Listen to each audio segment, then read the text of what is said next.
Blouse மெயினா வந்து problem என்ன வரும்னா சைடை ஜாயின் பண்ணும்போது ஏத்த இறக்கம் வருதுன்னுவாங்க.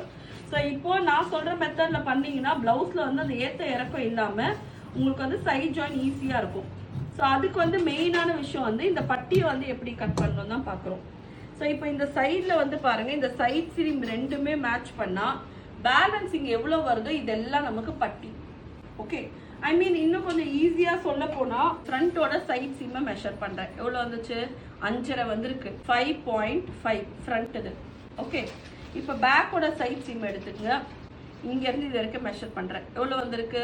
9.75. அப்போ இந்த ரெண்டுத்துக்கும் உள்ள டிஃப்ரென்ஸ் எவ்வளோ? அதுதான் உங்கள் பெல்ட். 4.25. 4.25 வந்து பட்டியோட லென்த்து. இப்போ பட்டியோட அகலம் எவ்வளோ தூரம் வரணும்? பட்டியோட அகலம் எவ்வளோ தூரம் வரணும்னு பார்த்தீங்கன்னா 3 இன்ச்சை விட்டுருங்க. 3 இன்ச் விட்டிங்கன்னா சம்வாட் நமக்கு இப்படி வரும். ஸோ அப்போ இந்த சீம் அலவன்ஸை விட்டுட்டு இது வரைக்கும் பார்த்தோன்னா 9 இன்ச்சஸ் 9.25 வருது. இங்கேருந்து இது வரைக்கும் அந்த 9.25 நம்ம ரெடியாக ஃபஸ்ட்டு மார்க் பண்ணிக்கலாம்.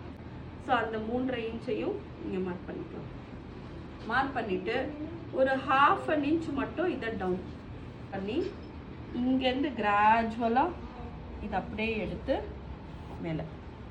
இப்போ இதில் பார்த்தீங்கன்னா இந்த டாட்டை வந்து இந்த டாட் டு டாட் நம்ம ஈவனாக பிடிக்கும் போது நமக்கு பட்டி பார்த்தீங்கன்னா பர்ஃபெக்டாக வந்து கீழே சீட் ஆகிடும். இந்த பேக் பார்ட் வைக்கும் போது இதுக்கும் பேலன்ஸ் எவ்வளோ வருதோ அந்த நம்ம மடித்து கொடுக்கும்போது பட்டி இந்த இடத்துல எக்ஸ்ட்ரா ஃபேப்ரிக் இருந்ததுன்னா உங்கள் ப்ளவுஸ் பாடியில் ஏறும்போது நல்லா ஃபிட்டிங்காக இருக்கும். ஸோ இது ரெண்டும் பேலன்ஸ் எவ்வளோ வருதோ நம்ம அப்படியே இதை மடித்து கொடுத்துருவோம். அவ்வளோதான் பட்டி.